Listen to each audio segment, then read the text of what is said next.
네, 안녕하세요. 최재원입니다. 제4장 이마케팅과 소셜 마케팅, 특히 제2절 마케팅 전략의 강의 시간입니다. 이번 강의는 여러분들에게 많이 도움이 될 거예요. 기본적으로 여러분들이 회사에 가셔도 아니면 3, 4학년 때 아니면 2학년, 3학년, 4학년 때 다음 학기 때 뭐 다른 수업 때도 괜찮아요. 여러분들이 수많은 발표라든지 레포트라든지 내게 될 건데 그 상황에서 여러분들이 쓸 수 있는 전략을 하나 배우는 거거든요. 이 마케팅 전략은 어디서나 같이 사용하실 수 있어요. 이 마케팅 자체는 여러분들이 소비를 하기 위한 촉진하고 여러분들이 아까 배웠죠. 교환을 극대화한다라고 배웠는데 교환을 극대화할 때 쓸 수 있는 전략이기 때문에 여러분들이 교환 과정이라 느껴지시는 곳에서는 이 전략이 다 들어갈 수 있거든요. 그래서 여러분들과 함께 이 마케팅 전략에 대해서 한번 시작해 보겠습니다. 사실 이 마케팅의 궁극적 목적은 디지털, 여러분들이 디지털 경제 시장, 시장에서 고객들과 필요로 하는 욕구를 충족시키는 교환을 극대화하는 게 가장 큰 목적이거든요. 근데 여기서 이 마케팅 전략은 개별 고객을 각각 다른 욕구를 가진 독특한 존재로 보는 거예요. 이게 중요한 게, 어떠한 집단, 어떠한 직군, 이런 것들이 있으니까 그거에 맞추는 게 아니라 개별 고객을 각각 다른 욕구를 가진 엄청 특이한 존재, 독특한 존재인 거죠. 그래서 이 독특한 존재의 각각의 욕구를 만족시키는 거죠. 이게 생각보다 쉽지 않잖아요. 여러분들 제품을 만드는데 모든 사람을 만족시킬 수 있다는 게 엄청나게 어려운 거거든요. 그래서 그걸 모든 사람을 만족시키기 위해 마케팅 전략을 쓰는 거죠. 그래서 여러분들이 이제 뭐 산업이나 제공하는 상품, 서비스 성격에 따라 각 시장의 고객이 개별적으로 접근하는 게 아니고 전체 시장에서 이 전체 시장을 나누고 세분화한다는 거죠. 그 세분화 시장에서 자신의 목표, 내가 여기 세분 시장에서 내가 가지고 있는 목표는 여기다! 라고 해서 이 목표 시장의 표적을 선택한 후에 표적 시장 내 고객을 개별적으로 공략하는 방식의 마케팅 전략도 일반적으로 많이 사용하는데요. 이게 시장 세분화, 표적 시장 선정, 위상 정리, 세그멘테이션, 타겟팅, 포지셔닝 해서 STP 전략이라고 합니다. STP 전략은 여러분들이 계속 들을 거예요. 다른 수업 때도 들을 거고 뭐 회사에 가서도 들을 겁니다. 그래서 잘 배워두시면 분명히 여러분들 쓸 겁니다. 그리고 전 잘 배우시면 이번 장 때 잘 배우시면 다른 수업에도 분명히 바로 쓰실 거예요. 자, 같이 한번 넘어가 보도록 합시다. 첫 번째가 여러분들 STP 전략의 첫 번째 세그멘테이션, 시장 세분화입니다. 전체 시장을 구성하는 잠재 고객들을 동질적인 하위 시장으로 나누는 과정이라고 정의하는데 한번 이해를 드릴게요. 인터넷이 도입된 초기에는 사실 시장 세분화를 어떻게 했냐?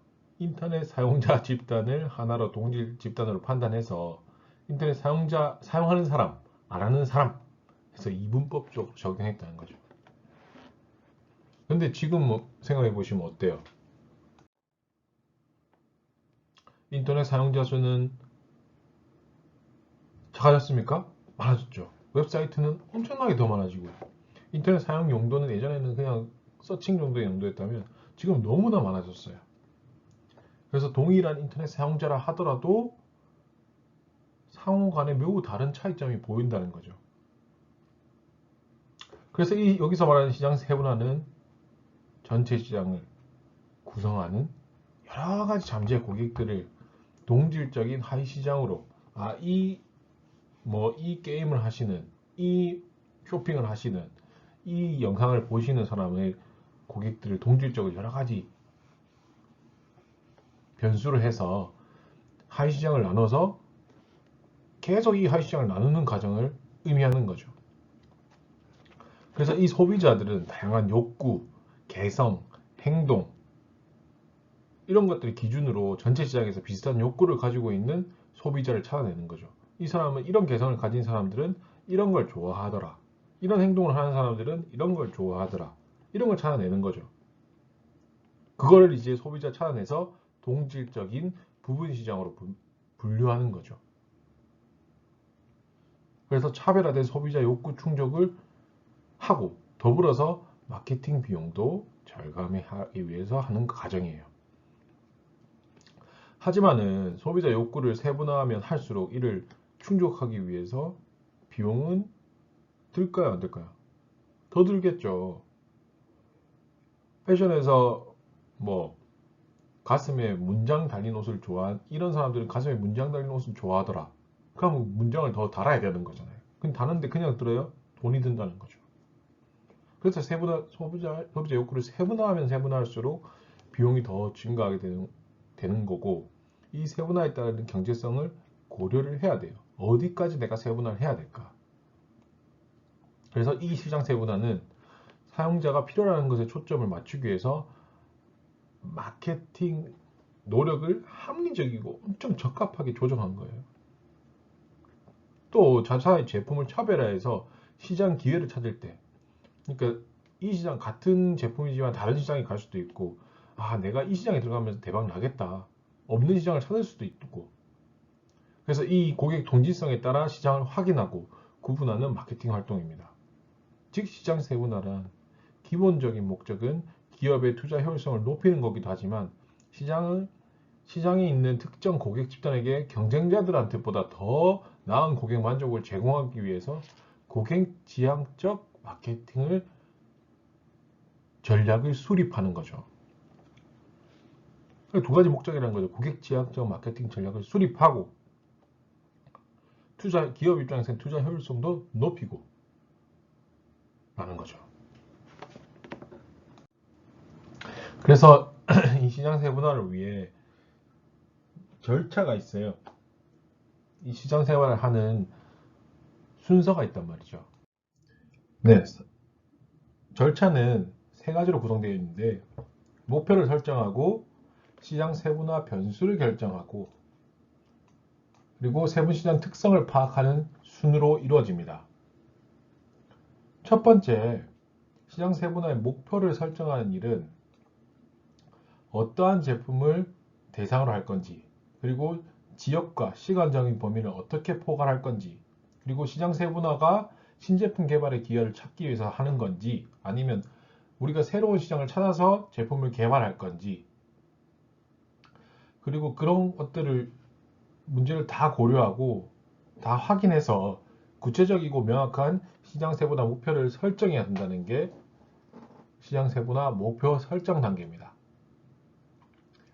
이 시장 세분화를 목표가 설정됐으면 두 번째 단계가 시장 세분화 목표와 관련된 시장 세분화 변수를 결정하는 거죠. 시장 세분화 변수는 여러분들이 쉽게 생각하면 변하는 수라고 생각하시면 되는데, 효과적인 이 마케팅 활동을 위해서 동질적인 집단을 구분할 때 기준이 되는 변수예요. 그래서 어떠한 기준으로 집단을 나눌 것인지 거요. 이 나누는 집단이 되는 기준이 되는 변수가 여러분들이 정확하게 결정이 되셔야 확인이 가능한데요. 이 변수는 뒤에서 한번 알아보도록 하겠습니다. 그리고 마지막으로 시장 세분화 변수에 의해서 세분화된 시장이 전반적으로 어떻게 되어 있는지 특성을 파악하는 거예요. 그래서 세분화 변수에 대해서 우리가 시장을 분리했잖아요. 그러면 이 변수들을 활용해서 우리가 분리한 시장에 대해서 완벽하게 묘사를 할 수 있어야 돼요. 우리 시장은 이런 시장이다. 그렇기 때문에 이렇게 나가야 된다 라고 말해야 되니까, 그 세부 시장에 대한 묘사가 풍부하고 정확하면 정확할수록 효과적인 마케팅 전략이 나온다는 거죠. 그래서 이 절차가 꼭 필요한 겁니다. 그래서 목표를 설정하시고 그 다음 시장 세분화를 변수를 결정하시고 세부 시장 특성을 파악하는 순으로 하시면 되고, 자 여러분들이 목표를 설정할 수는 있을 것 같아요. 그런데 여기서 시장 세분화 할 수 있는 변수는 뭔가, 도대체 이 변수를 어떤 걸로 나눠야 되지 하는 게 여러분들이 궁금증이 생길 건데, 이 궁금증을 여러분들이 같이 한번 알려드리도록 할게요.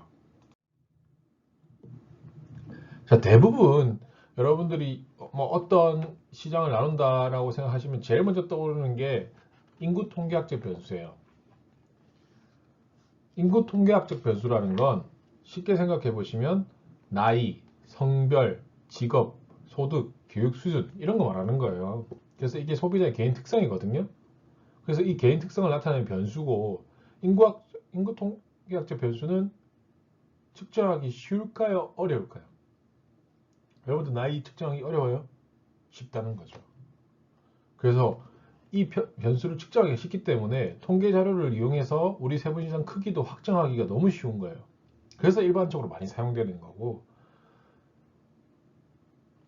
이게 여러분들이 시장 세분화를 한다고 생각해 보시면 성별로 한번 예시를 들어볼게요. 자, 여성들만 사용하는 시장 세분화를 해본다고 생각해 보세요. 뭐 우리가 어떤 게임을 출시할 건데 우리 시장 세분화 인구 통계학적 변수라 따르면 이건 여성이 할 수 있는 게임이에요. 예를 들어 볼까요? 요즘 뭐 핫한 게임, 저도 들었는데 동물의 숲이 되게 핫하대요. 동물의 숲이 핫한데 그 동물의 숲이 사실 이제 여자 시장을 잡기 위해서 나온 게임이거든요. 그래서 이 여성 시장을 잡기 위해서 시장 세분화를 했고 그것에 맞는 디자인, 그것에 맞는 이야기, 그것에 맞는 게임 플레이 방법 등 이렇게 이제 게임이 계획된 거죠. 이렇게 시장 세분화할 때 변수가 중요한 겁니다. 두 번째로 심리학적 변수입니다. 사회 계층, 라이프 스타일, 개성, 태도, 느낌 이런 게 소비자 심리적 특성입니다. 이 소비자 심리적 특성을 변수라고 말하는 거고 이 심리학적 변수는 인구 통계학적 변수에 비해서 측정하기 쉬울까요? 어려울까요? 여러분들 내 느낌은 몇 점이야? 내 개성은 몇 점이야? 내 개성은 뭐 상중하야? 쉬워요? 어렵다는 거죠. 인구 통계학적보다는 어렵다는 거예요. 그래서 세분 규모를 측정하기는 좀 어렵지만 이게 소비자 행동에 보다 근원적으로 설명할 수 있다는 거예요. 여러분들 예를 들어보면 그 라이프 스타일 예로 들어볼까요? 그 결혼을 하지 못한 사람들, 결혼의 듀오 이런 사이트 보셨죠? 그래서 결혼을 하지 않는 독신자를 위한 서비스를 제공하잖아요. 이런 라이프 스타일과 태도나 뭐 사회 계층 이런 걸로 통해서 서비스를 제공 방법도 달라지는 거죠. 세 번째가 행동 변수입니다. 고객의 행동과 밀접한 관련이 있는 변수예요. 여러분들이 인터넷 환경에서 행동이라고 생각하시면 되는데 내가 인터넷을 얼마나 이전에 해봤는가요? 내가 인터넷을 시작하게 된 계기, 그리고 내가 인터넷에 접속하는 방법, 장소, 한번 접속하면 사용하는 시간 이런 걸 변수를 세분해서 행동 변수로 이용할 수 있는 거죠. 이 행동 변수는 뭐 별로 중요하지 않은 것 같아 보이지만 중요한 게 이게 구매 행동과 엄청나게 밀접한 관련이 있어요. 그래서 비슷한 욕구를 가지고 있는 고객을 가져야 되는데 매우 효과적이에요. 여러분들 네이버 쇼핑 아시죠? 네이버 쇼핑 같은 경우에는 밤 11시에 제일 구매가 많이 일어난대요. 그것도 모바일로. 그러면 우리가 그 밤 11시에 모바일로 구매하시는 고객 패턴은 나올 수 있는 거죠. 밤 11시에 핸드폰으로 침대에 누워서 구매하시는 행동에서 우리가 이런 소비가 많이 일어나니까 이 소비는 밤 11시에 배치해야 된다는 게 결과가 나오는 거죠. 이렇게 여러분들이 시장 세분화를 위해 이런 변수들을 사용하셔서 세분화를 해야 되며 이 세분화 변수는 하나씩만 사용해야 되는 게 아닙니다. 인구 통계학적 변수만 사용해야 되냐? 그것도 아니고요. 남녀만 사용해야 되냐? 그것도 아니에요. 좁은 세분화 변수가 되기 위해서는 몇 개의 기준을 조합한 형태도 괜찮아요.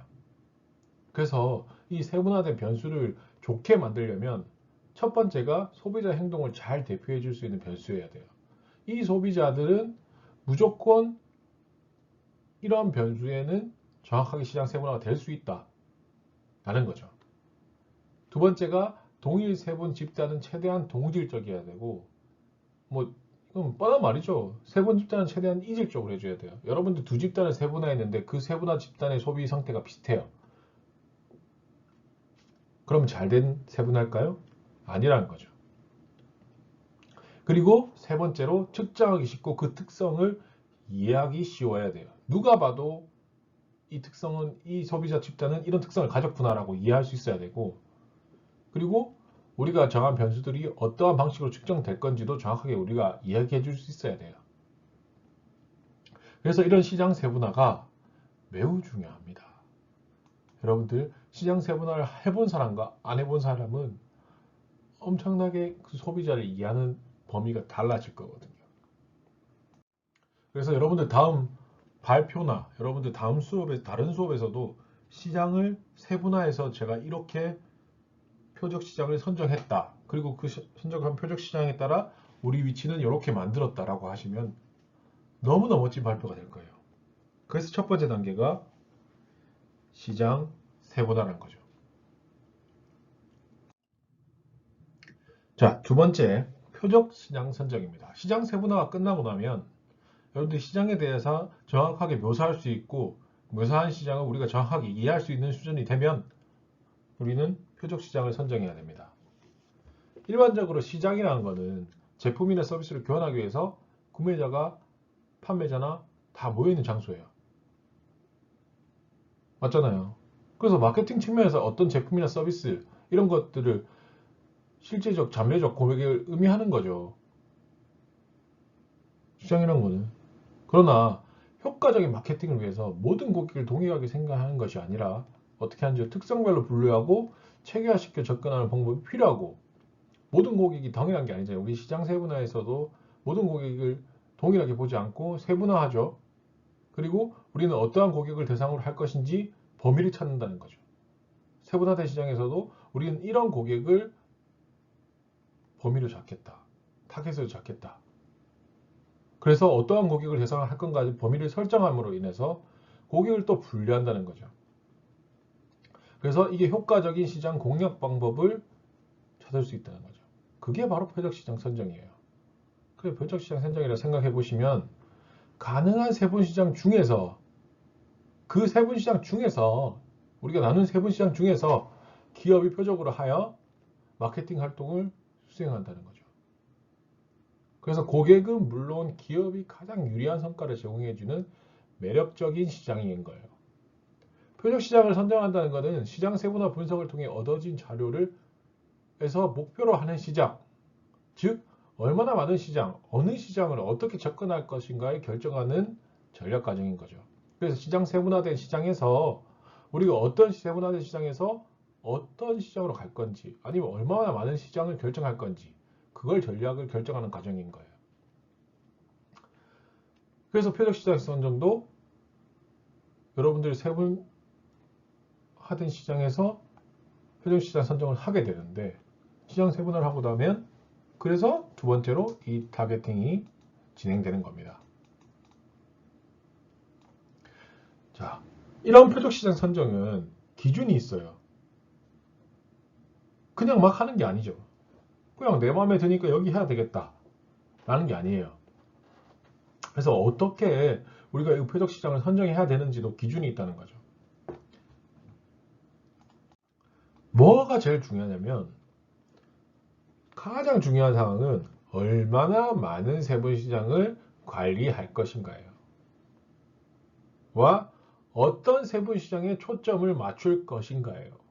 우리가 얼마나 많은 시장을 잡고 판매를 할 건지, 아니면 어떤 세분시장에 초점을 맞춰서 판매를 할 건지 라는 거죠. 그러려면 어떻게 해야 되겠어요? 세분시장에 대한 체계적인 매력도 분석이 이루어진다는 거죠. 얼마나 이 시장들이 얼마나 매력 있는 건지 뭐 점수하든 평가하든 해서 분석이 이루어져야 된다는 거죠. 그게 바로 세분시장 평가예요. 그래서 세분시장 평가를 하기 위해서는 어떤 게 이해돼야 되냐면, 기업, 우리가 이제 기업 자체에서 갖고 있는 능력, 우리가 가지고 있는 능력 있잖아요. 돈, 인력, 자원 이런 것들을 정확하게 판단하고 우리가 나갈 수 없는 시장인데 거기 나가면 안 되니까. 두 번째가 세분시장 규모와 성장 가능성.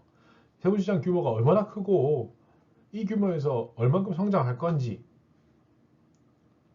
보는 거죠.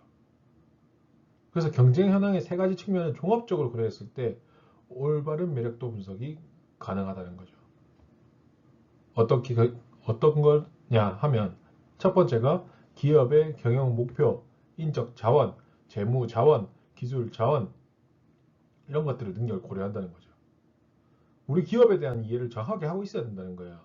그래서 세분시장을 검토해야 되고 그 시장에 참여할 수 있는 나름대로의 경쟁 우위가 있어야지 세분시장에 들어갈 수 있다는 거죠. 그래서 우리가 세분시장을 평가함에 있어서 현재 사업과 조화를 이룰 수 있고 이를 지원할 수 있는 능력에 대한 냉정한 검토가 이루어져야 된다는 게 첫 번째예요. 세분시장 평가에서. 두 번째가 세분시장 규모나 성장 가능성을 평가할 필요가 있다는 거죠. 아까 앞에도 말씀드렸지만 제가 요약해서 말씀드리는 겁니다. 세분시장 규모나 성장 가능성을 평가할 필요가 있는데 실질적으로 우리가 목표로 하는 시장이 성장 가능성이나 규모를 측정하는 거 쉽지 않아요. 왜냐면 인터넷에서 어떠한 방향으로 발전할지가 불분명하다는 거죠. 내가 뭐 신이 아닌 이상 정확하게 알겠어요? 또 새롭게 탄생하고 있는 기업들은 저마다 새로운 영역을 개척한단 말이에요. 그렇기 때문에 새로운 시장을 형성한다는 거죠. 가장 큰 예가 뭐 쿠팡의 새벽 배송이라든지 마켓컬리, 기존에 없었던 시장을 새롭게 탄생시켜서 판매하고 있다는 거잖아요. 하지만은 전체적 인터넷 규모의 증가나 인터넷 규모가 커지고 특정 제품이나 시장 규모 이런 것들을 다 조사를 참고해서 시장 특성을 검토하면 그래도 나름대로 어느 정도 성장 가능성은 예측할 수 있다는 거죠. 그리고 세 번째가 경쟁 현황을 봐야 된다는 거죠. 그래서 우리가 어떤 경쟁 관계를 가지고 있는지. 그래서 경쟁 현황은 두 가지 관점에서 보는데요. 경쟁은 서로 간의 시장 잠식 가능성을 의미하는 거예요. 왜냐하면 경쟁이 치열하면 어떤 두 기업이 있는데 같은 시장에 들어가고자 하는 두 기업이 있는데 경쟁이 치열하자고 하면 치열하면 할수록 서로 입지는 좁아지는 거죠. 그리고 치열한 경쟁이 이루어지는 분야는 새로이 인터넷을 하고자 할 때는 피하는 것이 좋을 수도 있어요. 그런데 또 어떤 카테고리에 따라서는 경쟁이 많아서 오히려 상승장애를 일으킬 수 있거든요. 특히 경쟁자와 차별화된 요소를 갖고 있을 때는 경쟁자가 존재하기 때문에 거기에 관심을 더 갖게 되고 이로 인해서 시장이 빨리 더 성장할 수 있잖아요. 그러니까 이것은 우리가 평가를 잘 해야 된다는 거죠. 선정 기준이. 그래서 선정 기준 세 가지가 첫 번째가 우리 기업의 현실적인 능력. 두 번째가 세분시장 규모와 이 세분시장이 얼마나 성장할 건지. 그리고 우리가 세분시장에 들어가야 될 경쟁사는 어떤지. 이 세 가지를 측면에서 같이 봐주셔야 우리 표적시장 선정은 가능하다는 거고요. 이렇게 봤을 때 우리 표적시장이 이제 괜찮겠다라고 하면은 접근하게 되는 겁니다. 그래서 이 접근하게 되는데 이 표적시장에 접근해서도 여러 가지 접근 방법이 있다는 거죠. 자, 세분시장 대 평가가 벌써 이루어졌어요, 우리는. 선정돼, 그리고 표적시장이 선정이 됐어요.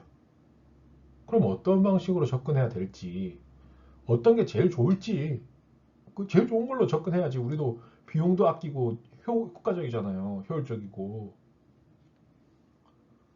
물론 이 특정한 욕구, 유사한 구매 행동 보이는 집단별로 각각의 마케팅 환경을 전개하는 게 제일 좋겠죠. 하지만은 이게 전체적인 관점에 봤을 때는 집단 간 차별화 방안이 다른 집단 행위에 어떤 영향을 미치고 기업 전체에 어떤 영향을 미치게 될지에도 분석을 해야 된다는 거죠. 이 과정에서 우리는 전략적으로 기업에 대한 이익 기여도가 높은 가장 돈을 많이 벌어줄 높은 세분 고객 집단에게 대한 충분한 고려가 이루어져야 될 거고 이러한 요인으로 고려해 볼 때 우리 세분 시장을 공략하는 전략은 저희 아래와 같은 그림과 같은 방법으로 구분해 볼 수 있다는 거죠. 첫 번째가 비차별적 마케팅이에요. 비차별적 마케팅. 이건 고객을 세분화하는 거죠. 그래서 한 가지 제품이나 서비스로 전체 시장에 대해서 마케팅하는 거예요. 그 대신 소비자 욕구에 대해서 공통적인 부분에 가장 초점을 맞추는 거고, 대량 생산을 통해서 원가 우위를 확보하고 광고비를 절감하고 마케팅 재비용 절감하고 제품 관리 비용 절감 등의 장점은 있어요. 비차별적. 딱 우리 하나 초점 맞춰서 그것만 하는 거죠. 하지만 다양한 소비 욕구 충족하는 고객에 대한 외면이 이루어질 수 있고, 그것은 높은 이익을 상실할 수 우려가 있다는 단점이 있다는 거죠. 이게 대표적인 분야가 검색 엔진이나 포털 분야죠. 왜냐하면 여러분들 인터넷에서 필요한 정보 찾으려면 항상 이런 얘네들의 검색 서비스를 이용해야 되는데, 여기서는 소비자 특징이나 상이나 행동 패턴을 구별하기 쉽지 않기 때문에 그래요. 자, 이렇게 비차별적 마케팅으로 접근할 수 있어요. 아, 그러면 조금 리스크가 있네. 그러면 차별적으로 하면 어떻게 할까? 비차별적이 아니라 차별적. 그래서 어떻게 하냐? 여러 세분 고객을 여러분들이 표적을 하는 거죠. 그리고 각 세분 고객마다 차별화된 마케팅 활동을 전개하는 거예요. 아, 여기는 개성이 심하니까 이렇게. 여기는 나이가 많으니까 이렇게. 여기는 모바일을 접속하니까 모바일에다가. 그래서 이 전략은 처음에 한두 개의 세분 시장을 집중 공략해서 경쟁 우위를 확보한 후에 유통 및 생산 공유를 통해서 경쟁 기업보다 비교 우위를 지닐 수 있는 세분 시장으로 확장해 나가는 전략인 거죠. 전체적인 소비자의 만족도와 총 매출이 증가하게 되는 반면에 우리는 기업 입장에서는 개발비, 관리비, 광고비 어떻게 되겠어요? 더 들죠. 하나만 해야 됐던 게 3개에다가 해야 되니까. 이때 지출 비용의 상승보다 매출액이 커진다는 것. 커서 전체적인 수익률이 향상될 것으로 기대되긴 하는데, 기대될 때 적합한 전략인 거죠. 그래서 이게 지출 비용 상승인 만큼 매출액이 더 커져가지고 전체적 수익률이 더 좋아질 거다 라고 생각하면 하게 되는 거죠. 자, 마지막으로 집중적 마케팅입니다. 전략적으로 중요한 세분 고객 집단에 집중적으로 차별적인 마케팅 활동을 펼치는 방법이에요. 이거는 큰 시장에서 낮은 점유율을 차지하기보다는 차라리 규모는 작은데 높은 점유율을 확보하고자 하는 기업에서 주로 활용하는 거죠. 그래서 집중적 마케팅은 처음으로 제자장거리 경쟁하는 기업이나 자원은 부족하지만 어느 정도 크기와 높은 이익이 확보가 가능한 시장에서 진출하는 기업에서 많이 채택하는 방법이에요. 집중적으로 시장의 점유율을 차지하기 위한 거죠. 그래서 이렇게 접근 전략이 같이 들어가야 됩니다. 자, 이렇게 표적 시장이 정립되고 나면 이제 우리가 위상 정립을 하게 됩니다. 일단 자사 특성에 맞는 목표 시장을 선택했어요. 그 다음 단계는 이제 목표한 고객에게 자사의 제품이나 서비스를 어떻게 소비자의 마음에 심어주는가 하는 것인 거죠. 이제 우리가 시장도 세분화했고 목표 시장도 선택했고, 그러니까 우리 제품이나 서비스를 소비자 마음에서 우리 제품은 이런 거다 라고 정확하게 소비자한테 얘기할 수 있게 만드는 거죠. 이게 이제 포지셔닝이라고 하는데, 이게 목표 고객의 마음속에 의미 있고 독특한 경쟁적 위상을 차지하기 위해서 기업이나 제품이나 서비스와 이미지를 디자인하는 것을 말하는 거죠. 이게 내 소비자들의 마음속에 내 제품이나 서비스가 어디에 딱 박혀가지고 금융 하면 카카오뱅크가 생각날 수 있도록 만들게 하는 거죠. 노란 거 보면 갑자기 생각날 수도 있고, 노란 거 보시면 여러분들 카카오 생각나잖아요. 초록색 보면 뭐 생각나시죠? 네이버 생각난다는 거죠. 그래서 기업은 이 경쟁적 차별화를 만들어서 소비자들이 그대로 인식하게 하는 행위인 거예요. 그래서 이게 포지셔닝은 소비자들이 경쟁 사이트 또는 제품을 비교해서 갖고 있는 지각, 인식, 느낌 이런 거 복합적으로 구성되어 있기 때문에 이걸 하기 위해서 중요한 게 있어요. 첫 번째가 한 번 소비자의 마음속에 어떠한 이미지로 형성되면은 그 이미지를 바꾸기가 너무 어려워요. 그래서 여러분들 머리 한 번 바뀐 거 진짜 마음에 안 드는 친구 이래갖고 마음에 안 들었는데 그 사람이 갑자기 좋아질 때가 잘 없죠. 그리고 그 이미지를 바꾸기 위해서도 어때요? 엄청나게 많은 비용이 소요된다는 거죠. 그래서 초기에 이 포지셔닝은 기업의 장기적 전략 방향이 결정짓는 중요한 위치를 갖는 거죠.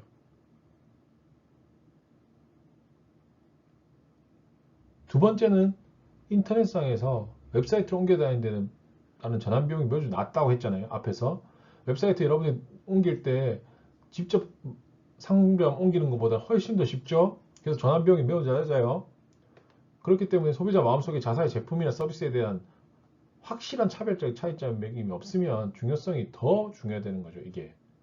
그래서 소비자에 하여금 우리 제품이나 서비스를 독특하다. 와, 이거는 진짜 독특하다. 와, 여기는 무조건 여기서 해야 되겠네. 이렇게 하게 만드는 거죠. 그래서 이 소비자 전환 행동을 억제시키는 거예요. 다른 데 못 가게 하는 거죠. 그래서 이 락킹 효과라고 하거든요. 잠금 효과라고 하는데 이런 걸 포지셔닝을 위해서 하게 하는 거죠. 그래서 일반적으로 소비자는 제품, 서비스, 콘텐츠를 구매하는 기준으로 제품, 시장, 회사에 대한 정보 이런 것들 근거로 두고 있고 여러분들도 그렇잖아요.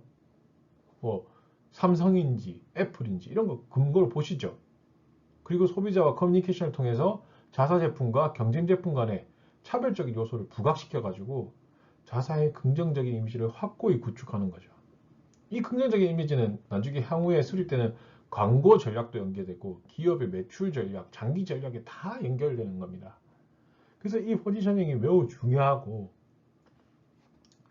이 포지셔닝을 위해 이 정립하는 과정이 있습니다. 이것도 순서가 있어요. 그래서 포지셔닝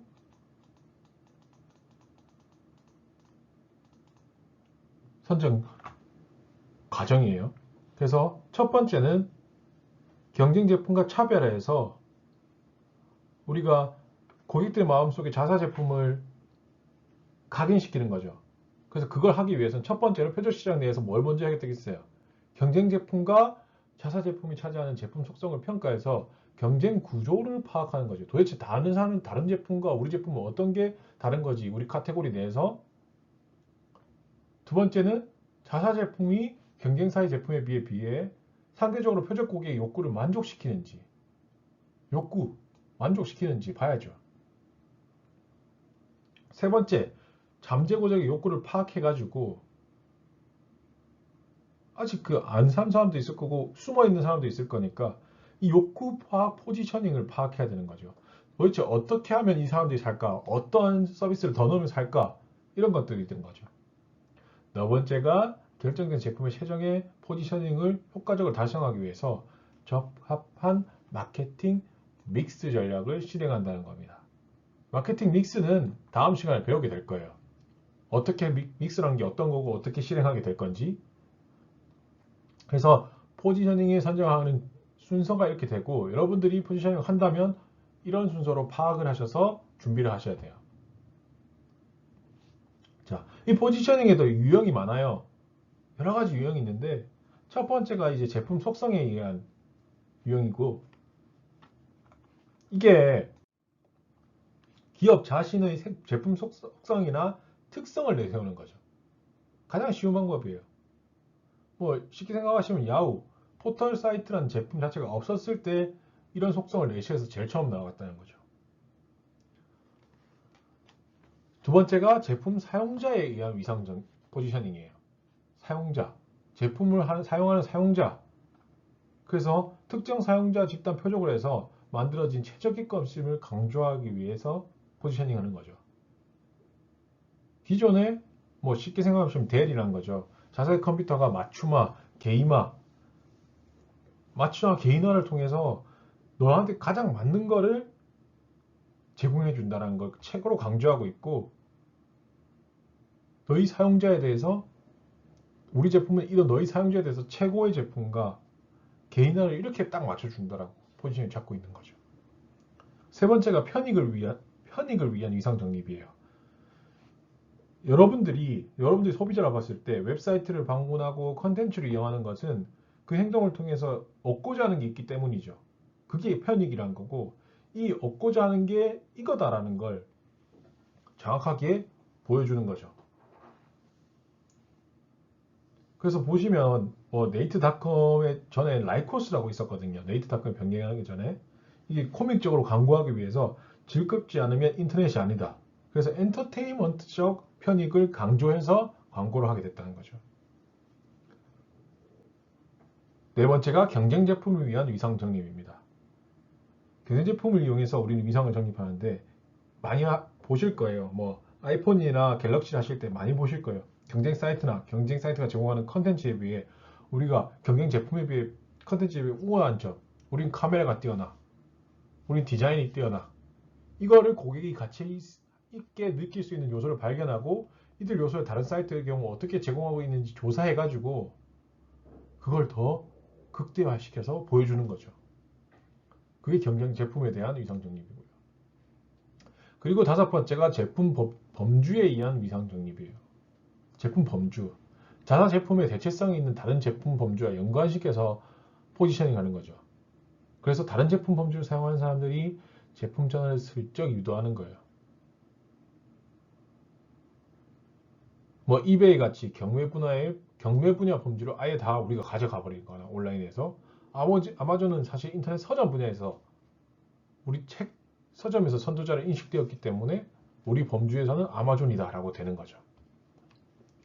이렇게 해서 여러분들이 이 마케팅 전략 그리고 이 마케팅 전략을 어떻게 이용하기 위해서 STP 전략이 중요하고 이 STP 전략이 의미하는 바가 이렇게 되고 STP 전략에는 각각 다 순서가 있었고 그 순서에서 어떻게 사용되는 것들인지 여러분들과 알아봤어요. 그렇기 때문에 이 STP 전략은 매우 중요합니다. 그래서 여러분들이 꼭 이해하셨으면 좋겠고요. 이것에 관련해서 여러분들과 과제도 조금 다릅니다. 그래서 과제란다 한번 보시고 여러분들이 과제에 임하셨으면 좋겠고 그 외에 이번 주차는 퀴즈가 있으니까 강의를 끝까지 꼭 들으시고 퀴즈에 임하시면 문제가 없을 겁니다. 이 퀴즈는 학교에서 이번에 중간고사가 제거되면서 그 교수계획서를 수정하게 되었으며 그 수정된 교수계획서에 따라 여러분들 성적 퍼센테이지가 달라졌어요. 그래서 퀴즈란과 Q&A라는 신설을 했고 그것에 대한 내용은 공지사항으로도 한 번 더 요청드리겠습니다. 그래서 일정에 맞춰서 여러분들 잘 풀어주시면 문제가 없을 거예요. 이번 장 수업 듣느라 고생하셨습니다.